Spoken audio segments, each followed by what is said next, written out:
Commençons par un mot de prière, si vous voulez bien. Notre Père, c'est ta parole qu'on vient scruter ce matin. On veut apprendre à te connaître pour apprendre à t'aimer. Guide-nous, on te prie, aide-nous dans ces moments qu'on va passer ensemble. Amen. Amen. Amen. Très bien.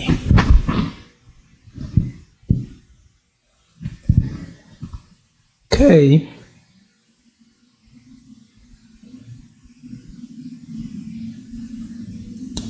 OK. C'est beau la technologie quand ça marche. J'aime mon iPad.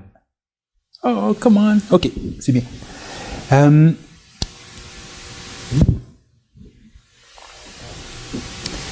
Vous avez déjà été chez Costco et vous avez déjà rencontré ces dames qui vous présentent des échantillons.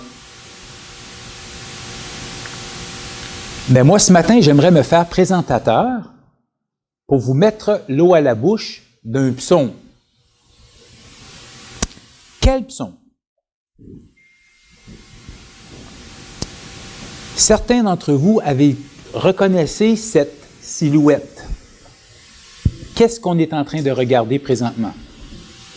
Le mont Everest, le toit de la Terre. Et le psaume que j'aimerais vous faire vous présenter ce matin, vous faire goûter ce matin, c'est le mont Everest des psaumes. Et pour ceux qui lisent leur Bible depuis un certain temps, vous savez de quel psaume je parle? Le psaume 119, le plus long, le plus gros, le plus massif des psaumes. Je vous invite à tourner dans vos Bibles au psaume 119, qui comporte 176 versets. Jusqu'à quelle heure vous pensez qu'on va être ensemble ce matin?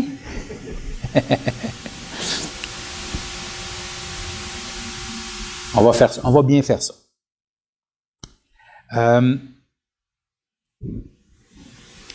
Le psaume 119, c'est appelé le mont Everest des psaumes parce que c'est justement le plus long des psaumes, le plus massif. Et savez-vous combien de personnes, jusqu'à maintenant, sur la Terre, ont posé les pieds sur le sommet du mont Everest? En date de janvier 2023, c'était 6338 personnes dans l'histoire de l'humanité. Pas tant de monde que ça. Pourquoi est-ce qu'on s'attaquerait au psaume 119? Pourquoi quelqu'un s'attaquerait au mont Everest? Il y a des gens qui vont dire, parce qu'il est là. Hein? Mais en tant que croyant, on a des bien meilleures raisons de s'intéresser au psaume 119 que juste parce qu'il est là. C'est le plus long des psaumes, mais c'est qu'il contient des choses vraiment importantes pour la foi. On n'est pas certain de qui l'a écrit. Il y a des personnes qui vont mentionner que c'est David, qui vont se dire c'est David, ça ressemble vraiment à ce que David écrit. Il y en a d'autres qui vont penser que c'est peut-être Daniel ou c'est peut-être Esdras. On n'est pas certain. Moi, c'est une des questions que j'aimerais poser quand je vais arriver au ciel. Est-ce que je pourrais parler à David, s'il vous plaît?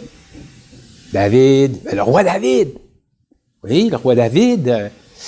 David, c'était-tu toi, le psaume 119? J'aimerais savoir ça. Mais une chose est certaine, celui qui a écrit le psaume 119, c'est un artiste. C'est un émotif, pas comme moi. C'est un homme sensible. C'est un homme de Dieu qui a passé par toutes sortes de circonstances difficiles et faciles. C'est un homme qui a écrit ce psaume-là probablement durant des temps de détresse particulière. Et il répand son cœur devant Dieu. Il livre ce qu'il pense, ce qu'il vit à son Créateur, à son Père. Et ses craintes, ses peines, ses joies, sa douleur, il met tout ça devant son Père. Et moi, pour vous avouer, dans les premiers temps de ma vie chrétienne, les psaumes, puis le psaume 119, ça ne me disait pas grand-chose parce que j'étais plus le style « let's go, on va faire les choses ». Comment on se sent, c'est pas tellement important. Mais avec le temps et la vie, les circonstances qui m'ont rejoint, rentré dedans, j'ai réalisé que ça pouvait arriver que malgré que j'avais beaucoup de go, je pouvais avoir besoin d'être encouragé, puis je pouvais avoir un trop-plein de choses à dire à Dieu. Et on n'est pas tous pareils. Hein? Martine, elle, pour se détendre, c'est en relation qu'elle se détend. Si, mettons, qu'elle est fatiguée, elle va se demander « qui c'est que je pourrais bien appeler? » Puis moi, si je suis fatigué et j'ai besoin de me reposer, ça va être « qu'est-ce qu'on peut faire? » Qu'est-ce qu'on peut faire? Hein? Mais moi, je veux apprendre à approfondir mes relations, puis à communier davantage avec les gens autour de moi, puis avec mon Père. C'est ça la vie. Hein? C'est pas juste les choses à faire, c'est des relations. Donc, on dit souvent hein, que la vraie foi chrétienne, c'est pas une religion, c'est une relation. Ben oui, c'est ça. C'est une relation. Et le plus grand commandement, c'est quoi? Tu aimeras le Seigneur ton Dieu de tout ton cœur, de toute ton âme, de toute ta force, de toute ta pensée. Donc, hein? La devise de Renaissance, aimer pour aimer. Donc, ça se recoupe tout là. Fait que c'est ça. Avec les épreuves, j'ai réalisé que je n'étais pas aussi fort que je pensais. Puis j'avais plus besoin de mon Père que je pensais. Et c'est une chose qui a tendance à faire dans nos vies, hein, de nous montrer qu'on a besoin de lui plus qu'on pense. Puis il veut nous amener dans une relation plus proche, plus intime avec lui que ce qu'on a vécu auparavant. C'est un de ses buts. Puis il peut permettre des circonstances difficiles dans nos vies pour nous amener là. Ça peut faire partie du curriculum. Pour nous amener à réaliser qu'on est aimé pour aimer. Hein? Donc, la meilleure chose qu'on peut faire avec ce qu'on vit, qu'on soit émotif ou qu'on ne le soit pas, c'est d'aller à notre Père et de vivre intimement avec lui, d'échanger avec lui sur ce qu'on vit. Il le sait de toute façon. Il nous voit, où que ce soit qu'on soit, il nous voit. Et le psaume 119, moi, il me permet de connecter plus intimement avec mon Père. Parce que je vois que ce que ce frère-là a vécu, c'est un peu aussi parfois des choses que je vis. Donc, je ne suis pas anormal. Quand je passe des circonstances difficiles, je vais me remettre en question, je vais dire, c'est moi qui n'ai pas correct. Mais si un autre frère qui aime le Seigneur l'a vécu, ça m'encourage. Puis s'il vit des choses similaires à moi, je peux m'associer à lui puis me connecter à Dieu à travers ça. Donc, ça aide ma communion. Le psaume 119, il parle de moi, de ce que je vis, de ce que j'ai vécu. Je peux le dire à Dieu, puis je peux le prier à Dieu en le lisant. Je peux m'associer à ces paroles-là, puis les dire à mon Père en même temps que je les lis, quand je les médite. Donc, ça m'amène dans une communion intime avec Dieu.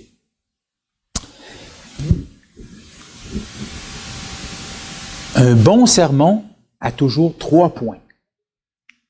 Et ce matin, on va voir que le mont Everest des psaumes, je vais commencer par vous l'introduire, vous le présenter. Après ça, je veux vous faire goûter ou vous présenter quelques-unes des perles que moi j'ai trouvées dans mon exploration du psaume 119. Puis, regardez à la fin quelques applications. J'aimerais au fond, là, je vais vous le dire, j'aimerais vous persuader de l'explorer vous aussi. Je vous le dis d'avance. Vous savez, c'est quoi des bouchées qu'on offre avant un repas fancy, là, des mises en bouche? Hein? Les mises en bouche, c'est pas le repas principal. On pourrait pas juste manger les mises en bouche. On pourrait, mais ce serait pas une bonne idée. Mais ça nous donne le goût de, ça nous prépare à. Ben, ce matin, c'est une mise en bouche. Et je vous invite à un repas qui aura lieu après, entre vous et Dieu. J'aimerais taquiner vos papilles gustatives, vous donner le goût pour le repas principal que vous aurez avec votre Père plus tard.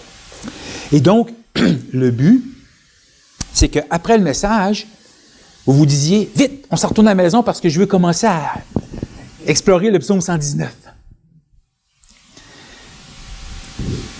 Donc, en tant qu'introduction, moi j'aimerais vous dire que le psaume 119, il est particulier parce que quand on le lit dans l'hébreu, c'est un psaume acrostiche. C'est un psaume que la première lettre de chaque ligne a un sens particulier.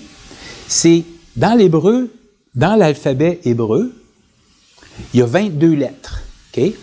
Et il y a 22 strophes dans le psaume 119 et chaque strophe a 8 lignes. Et la poésie hébraïque, ce n'est pas les rimes comme en français. Tu sais, chaque ligne finit par une rime. Poésie hébraïque, c'est plus du parallélisme, de la structure. Et 22 strophes, ou 22 couplets, si on veut, d'une chanson. C'est comme une chanson. 22 strophes de 8 lignes chacun, donc ça fait 176 versets. Mais pour chaque strophe, la première lettre de chaque ligne, c'est la même lettre. Donc, la première strophe, c'est la strophe Aleph, qui est la première lettre, qui est l'équivalent de A. Toutes les lignes commencent par A. Dans l'hébreu, bien sûr, pas en français. Puis, la deuxième strophe, toutes les premières lettres de chaque 8 lignes commencent par B, Bet, l'équivalent de B. Et ainsi de suite, jusqu'à la dernière lettre, Zayin, l'équivalent de Z. Et le résumé ou l'idée, le sujet du psaume 119, on le voit au verset 97. « Combien j'aime ta loi! Elle est tout le jour l'objet de ma méditation. » Un homme qui aime le Seigneur, puis il aime la parole du Seigneur. La beauté, les bienfaits de la parole de Dieu, il veut vivre ça toute la journée.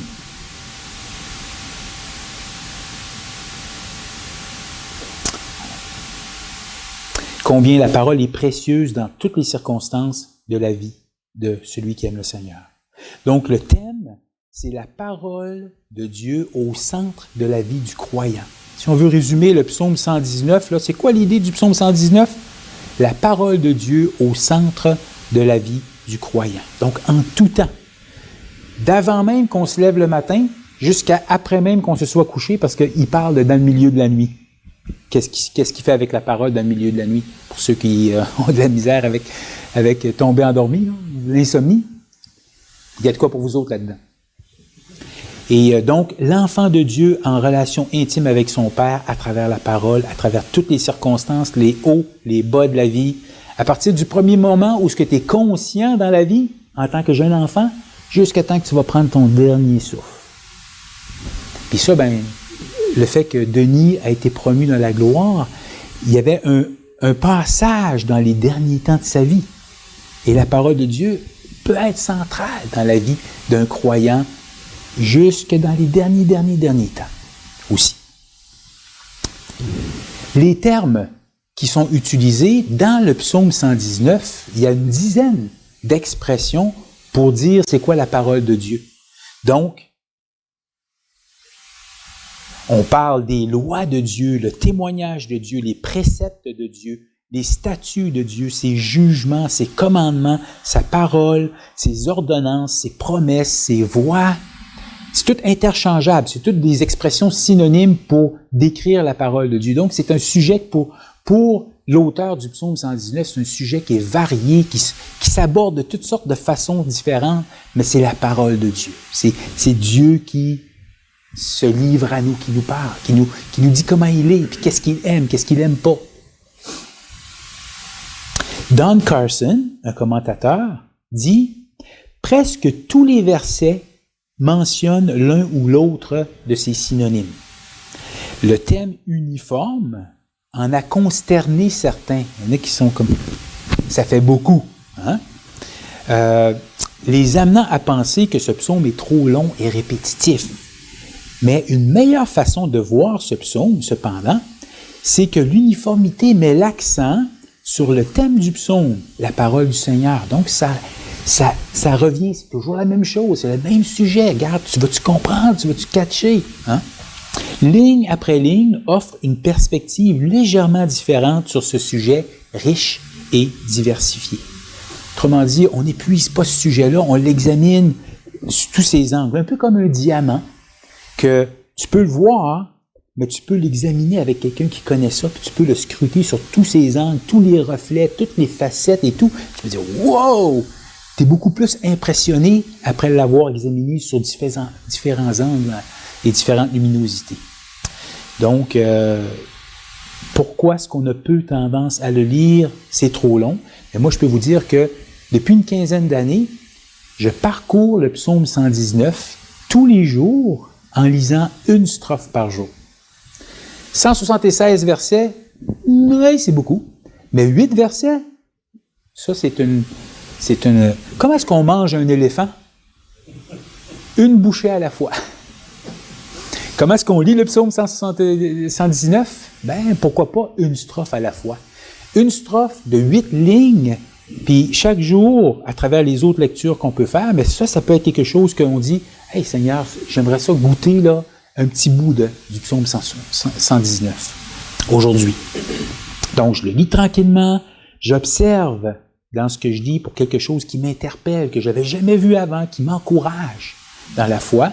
Je goûte ces nouvelles découvertes-là dans mon cœur, dans mon âme. Puis là, je les partage à mon Père. Je lui redis, je lui dis ce que je viens de découvrir. Puis parfois, ben, j'en dis aussi à Martine. Tu sais, je peux prier et dire à Dieu ce que je viens, qui m'émerveille de ce que je viens de découvrir. Puis après ça, ben, je peux partager avec les gens qui m'entourent. C'est un double bonheur. Savez-vous que ça peut prendre jusqu'à 3 mois pour faire l'ascension du mont Everest? Je ne fais pas ça dans une fin de semaine, là. Hein? Donc, ça peut prendre 19 jours d'aller-retour pour tout amener le matériel au camp de base. Puis ça peut prendre, selon les fois, une 40aine de jours d'aller-retour pour se rendre jusqu'au sommet. Camp 2, camp 3, camp 4, éventuellement le sommet. Puis il y a bien du monde qui dépensent les 70 000, 100 000 $ pour se rendre, puis qu'ils ne peuvent pas se rendre au sommet. Parce que la fenêtre de température ne donne pas, il y a trop de monde, il y a toutes sortes d'événements qui arrivent. Donc, c'est une longue entreprise. Mais le psaume 119, si on veut aller l'explorer, puis on veut aller découvrir ce qu'il y a dedans, on ne peut pas manquer notre coup. Hein? Donc, Père, j'aimerais apprendre à explorer ta parole pour découvrir les merveilles qu'il y a dedans. Guide-moi. Montre-moi, sois mon Sherpa éternel, mon Sherpa parfait, hein, pour pouvoir explorer ta parole. Accompagne-moi là-dedans. Guide-moi. Ça fait que je vous ramène sur l'Everest des psaumes et on va regarder quelques perles, quelques superbes panoramas que moi j'ai vus à travers les années.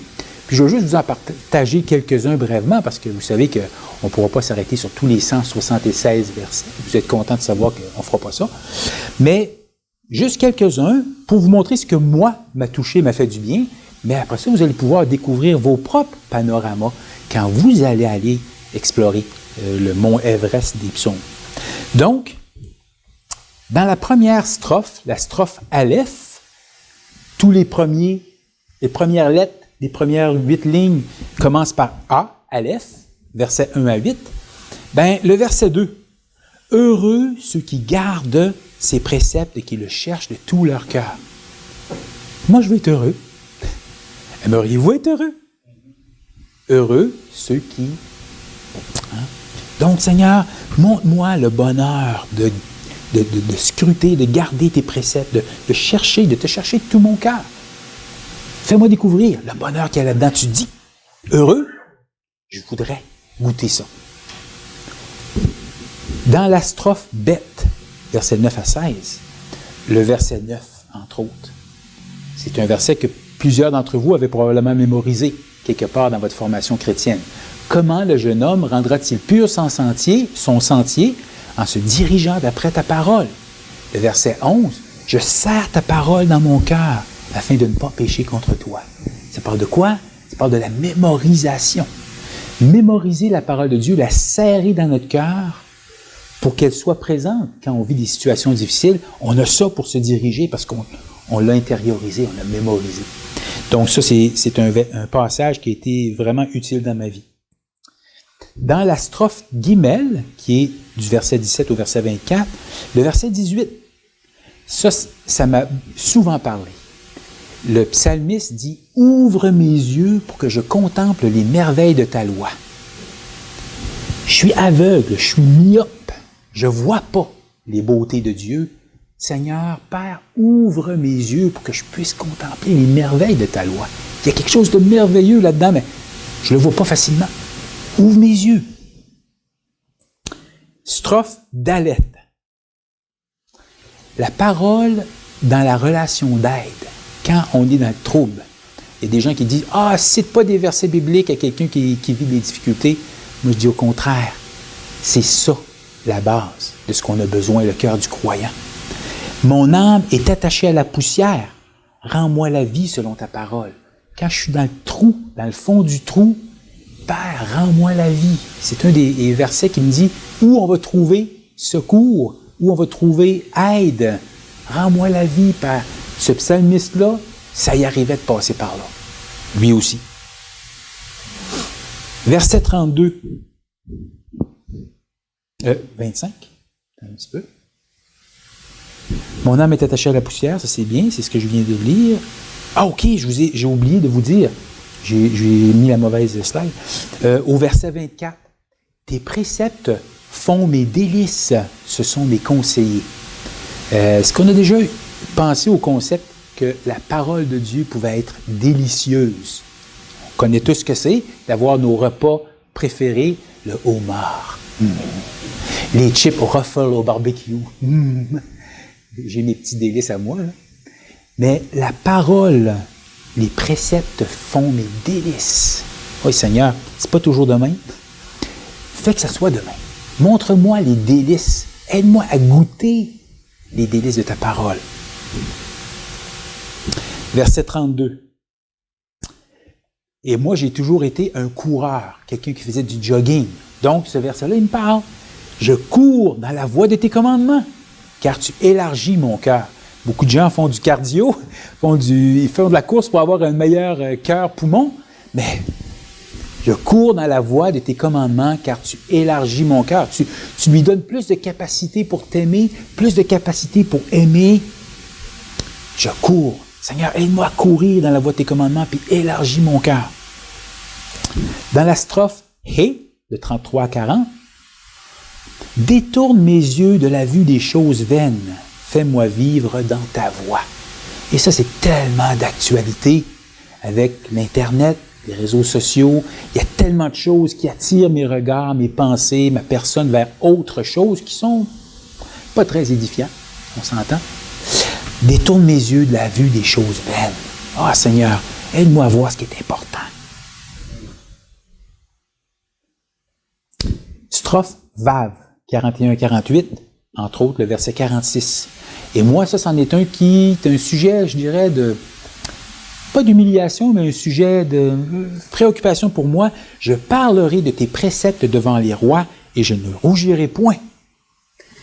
Le psalmiste dit ça. Je veux parler de toi, puis je veux pas avoir honte. Seigneur, je m'inquiète beaucoup de ce que les gens vont penser de moi. J'ai de la misère à parler quand ce serait le temps. Aide-moi. Donne-moi du courage. Seigneur. Hein? Et, comme je disais tantôt, pour les insomniaques, on a quelque chose. Verset 55. La nuit, je me rappelle ton nom, ô Éternel, et je garde ta loi. Au lieu de « je dors pas encore, il est 3 heures, je dors pas, puis demain matin, qu'est-ce qui va arriver? » Je me rappelle ton nom, ô Éternel.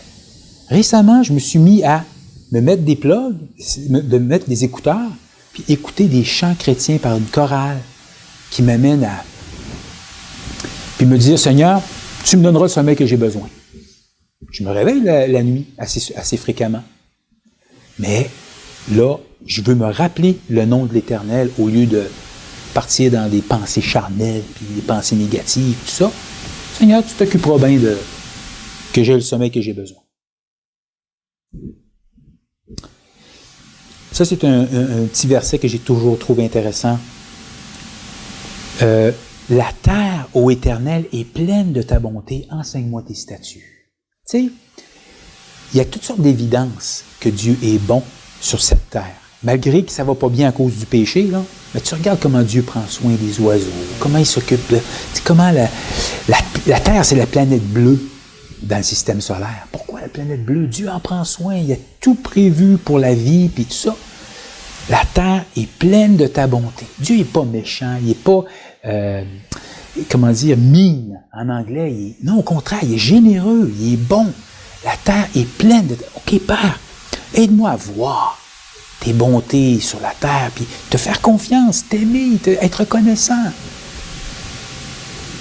Dans la strophe tête, des versets 65 à 72, le verset 67, c'est un petit peu une leçon d'humilité. Avant d'avoir été humilié, je m'égarais. Maintenant, j'observe ta parole. Les moments difficiles, les moments humiliants de notre vie, quelque part, ils sont thérapeutiques de la part d'un Père qui nous aime. Il ne permet pas ces choses-là pour rien. Il veut nous amener plus près de lui.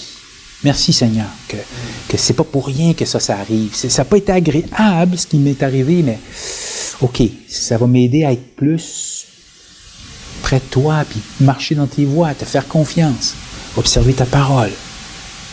Le verset 71 dit un peu la même chose. Il m'est bon d'être humilié afin que j'apprenne tes statuts. Même idée. Hein? Dans la strophe Yod, versets 73 à 80, un des versets qui me touche beaucoup, c'est verset 73. Tes mains m'ont créé, elles m'ont formé. Donne-moi l'intelligence pour que j'apprenne tes commandements. C'est toi qui m'as fabriqué. Tu sais comment je fonctionne. Donne-moi l'intelligence pour que j'apprenne ta parole. C'est pas toujours facile. J'ai besoin de ton aide. Tu me connais, tu m'as fait.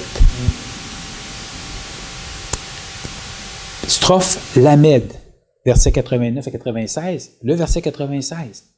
Je vois des bornes à tout ce qui est parfait. Tes commandements n'ont point de limite. Donc, sur la terre, tellement de choses sont limitées. Mais ta parole, elle, aucune limite. Elle est parfaite, elle est bonne, sans exception. Elle est au-dessus de tout ce qui existe sur la terre. Dans la strophe même, 97 à 104, le verset 99, intéressant, il dit « Je suis plus instruit que tous mes maîtres, car tes préceptes sont l'objet de ma méditation. » Moi, ça m'émerveille comment, à mesure que tu apprends, comprends, puis mets en pratique la parole de Dieu dans ta vie, là, tu réalises qu'il y a des gens plus âgés que toi qui n'ont pas cette sagesse-là, puis qui subissent toutes les conséquences de ne pas le savoir, de ne pas avoir cette sagesse-là. C'est pas que tu es meilleur qu'un autre, c'est juste que les préceptes de la parole te sauvent dans toutes sortes de situations. Tu as plus de sagesse que même des gens plus âgés que toi. Merci Seigneur. Wow! À ta gloire et non à la mienne. Dans la strophe Noun, toujours, dans la strophe Noun, le verset 106 et 107, ça, c'est un peu un cri à l'aide. Je le jure et je le tiendrai d'observer les lois de ta justice. Et là, après avoir s'étant engagé à ça, il dit « Je suis bien humilié » ou « Je suis sévèrement éprouvé », le texte original veut dire. Donc, rends-moi la vie selon ta parole. Je veux te suivre, Seigneur. Je m'engage à te suivre, mais je passe par le tordeur. Laisse-moi pas me décourager. Laisse-moi pas m'éloigner. Laisse-moi pas tomber. Rends-moi la vie. C'est du concret. C'est réel. Ce que Sylvie a passé dans le temps où Denis était en phase terminale, c'est pas facile. Hein? Mais il y avait quelqu'un qui pouvait l'aider. Hein? Il y avait un soutien, un appui que Dieu pouvait lui donner si elle se tourne vers lui. Puis c'est pareil pour nous dans toutes nos circonstances. Dans la strophe Nun toujours, j'incline mon cœur à pratiquer tes statuts toujours jusqu'à la fin. Et moi j'aime ça, parce que la fin d'une course est comme même plus importante que le début. Tu peux avoir commencé dans la foi, wow, super, mais comment tu vas finir? Est-ce que tu vas finir fort? Ou est-ce que tu vas finir en t'écartant et en tombant sur le côté du chemin? Non, je veux mettre en pratique ta parole, mais jusqu'à la fin. Donne-moi, Seigneur, tant que j'aurai la lumière dans mon cerveau, donne-moi de marcher près de toi, plus en plus près de toi. Que les gens regardent et disent, wow, pas gloire à Jacques, wow, tu sais, ce Dieu que Jacques connaît, là, il est quelqu'un.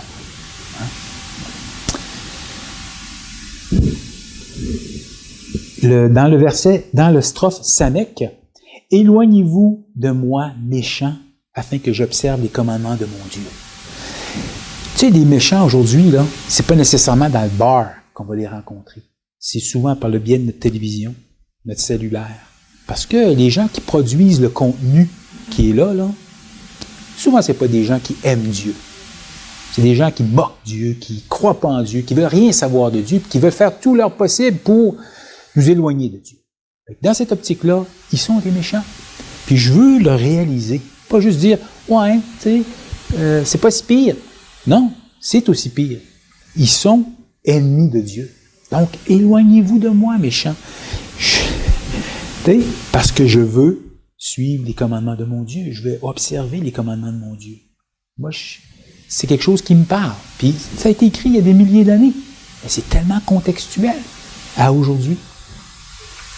Dans la strophe Kof, 145 à 153, « Tu es proche, ô Éternel, et tous tes commandements sont la vérité. » Souvent, quand c'est difficile, là, on a comme l'impression que Dieu nous a laissés, que Dieu est plus là.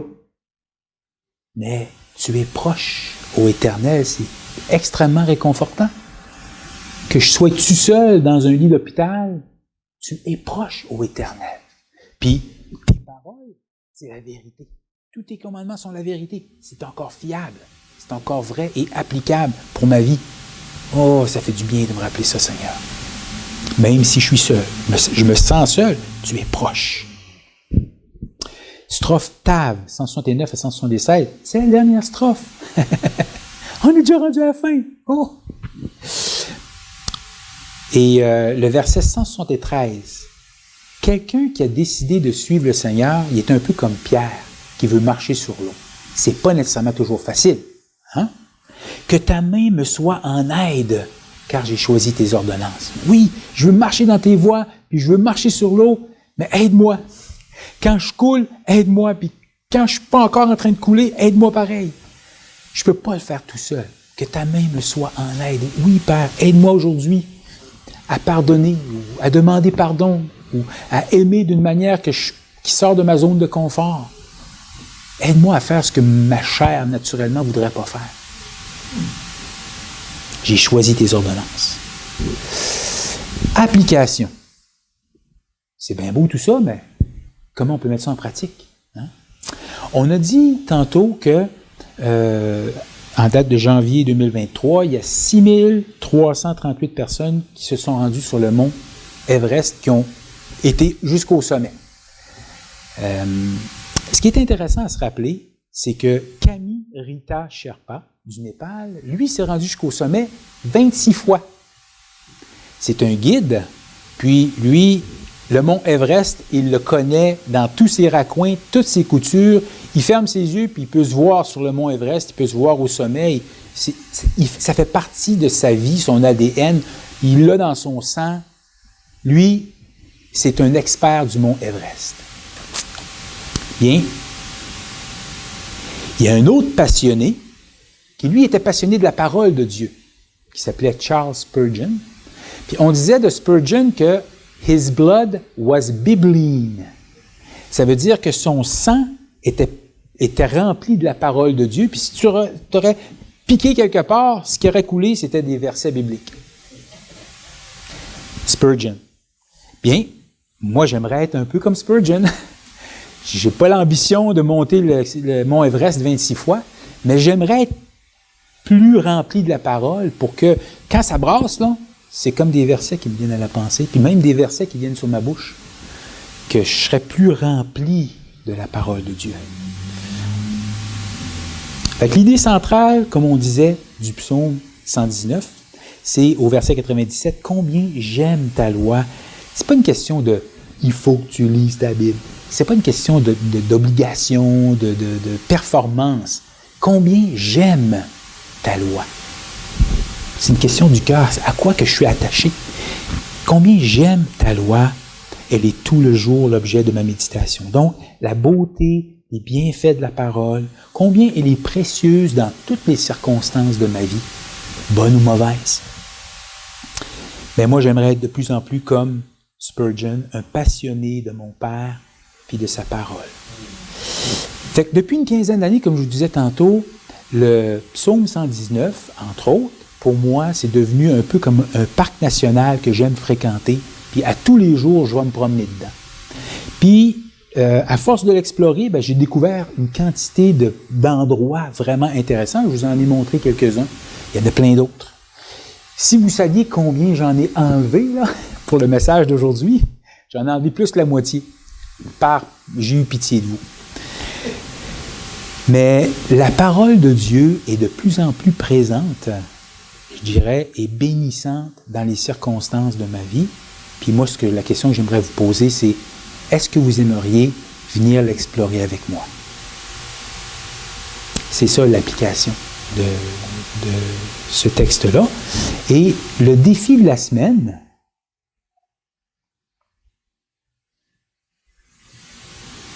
es-tu après ça? Oui, OK, c'est après la chose. OK, en tout cas, on va laisser ça pour Daniel quand il va animer.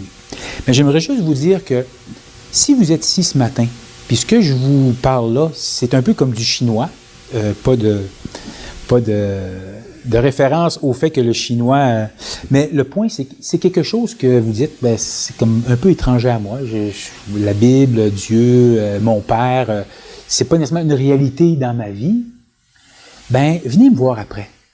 J'aimerais vous montrer comment vous pouvez avoir cette relation-là avec votre Père, puis cette communion intime avec lui dans sa parole. Pas juste le psaume 119. Ça, c'est un bel endroit que moi j'ai trouvé, mais les autres psaumes, les proverbes, les évangiles, connaître Dieu pour l'aimer davantage, puis réaliser qu'une fois qu'on est aimé, on peut aimer. Amen. Amen.